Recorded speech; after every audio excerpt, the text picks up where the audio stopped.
నమస్తే. 2 రోజుల క్రితం ఆంధ్రప్రదేశ్లో వైసీపీ ప్రభుత్వం వెన్నుపోటు దినం అనేటటువంటి ఒక కార్యక్రమాన్ని నిర్వహించింది. అయితే ఈ కార్యక్రమం నిర్వహణలో వైసీపీ వారు ప్రస్తుత టీడీపీ వారిని సంవత్సర కాలంలో ఏదైతే చెప్పిన హామీలు నెరవేర్చకుండా కాలం గడిపారో ఆ తీరుతెన్నుల మీద వెన్నుపోటు దినంగా ప్రకటించి నిరసన కార్యక్రమాలు అంటే ప్రశాంతంగా వారి యొక్క నిరసనను తెలియజేసేదానికి ర్యాలీ నిర్వహించినట్టుగా మనం చూస్తున్నాం. అయితే ఈ ర్యాలీని అడ్డుకోవడానికి ప్రస్తుత ప్రభుత్వం పోలీసు యంత్రాంగాన్ని వినియోగించి దాదాపు ఎక్కువ శాతం పట్టణాల్లో ఈ నిరసన కార్యక్రమం ముందుకెళ్లకుండా సాగే ప్రయత్నం చేయడం జరిగింది. మనం చూసాం కూడా. ఈ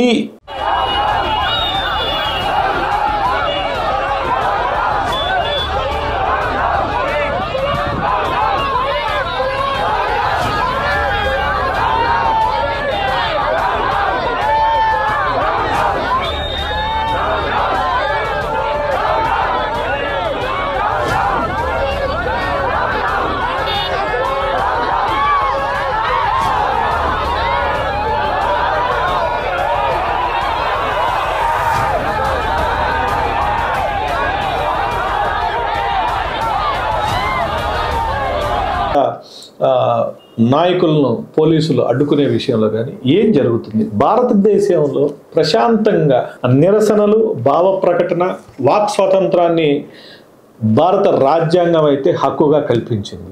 ఎందుకు ఇలాంటి నిరసనలను ఆపే ప్రయత్నం చేస్తున్నారు? ప్రతిపక్ష పార్టీలు ఎప్పుడు కూడా పాలక పక్షాన్ని ప్రశ్నిస్తూనే ఉంటుంది అనేది నిర్వివాదమైనటువంటి అంశం. ఎందుకంటే ప్రశ్నించకపోతే ప్రజలకు చెప్పిన హామీల తాలూకు లేదా ప్రస్తుతం పాలనలో ఉన్న పార్టీని ప్రశ్నించేవారు లేక ప్రజలకు సరైనటువంటి న్యాయం అందదు, ప్రజలకు కావాల్సినటువంటి పాలన అందదు అనేది సాధారణంగా అందరూ చెప్పుకునే విషయమే. అలాంటి ప్రతిపక్షాల గొంతు ఎందుకు నొక్కే ప్రయత్నం చేస్తారు?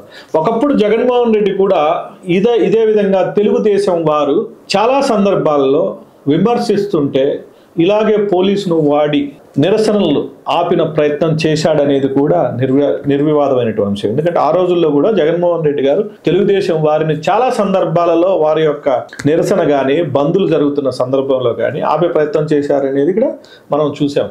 ఓవరాల్గా రాష్ట్ర ప్రజలకు పనికొచ్చేటటువంటి నిరసనలు, ప్రశాంతంగా జరిగేటటువంటి ర్యాలీలను అడ్డుకోవాల్సిన అవసరం ఏముంది?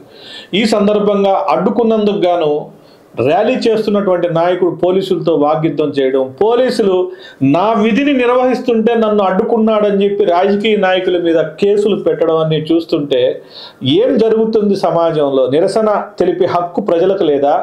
ఒకవేళ నిరసన తెలుపుతుంటే పోలీసులు ఆపితే పోలీసులు ప్రశ్నించే హక్కు ప్రజలకు లేదా? ఇక్కడ నిరసన తెలపడం ఒక భారతీయుడి హక్కు అయితే పోలీసులు అడ్డుకోవడం కూడా వారి హక్క. ఒకవేళ వారి హక్కు అయితే ఎంతవరకు అడ్డుకోవాలి, ఏం చేయాలి?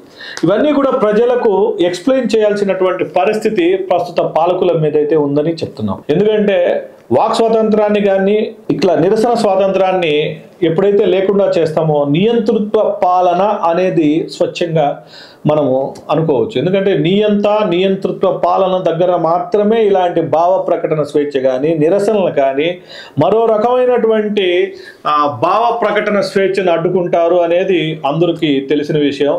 కాబట్టి మనము భారతదేశంలో ప్రజాస్వామ్య దేశంలో ఉన్నాము, ప్రజాస్వామ్యబద్ధంగా ఎన్నుకోబడుతున్నాము. కాబట్టి మనము ప్రతి ఒక్కరిని వారి నిరసన, వారి భావ ప్రకటన స్వేచ్ఛను, అలాగే మీడియా ప్రకటనల స్వేచ్ఛలను కూడా అడ్డుకోకుండా, మీడియా వారి మాటలను కూడా అడ్డుకోకుండా వారి మీద ఇలా బలవంతపు నోరు నొక్కే ప్రయత్నం చేయకుండా ఉండాలని కోరుకుంటున్నాను.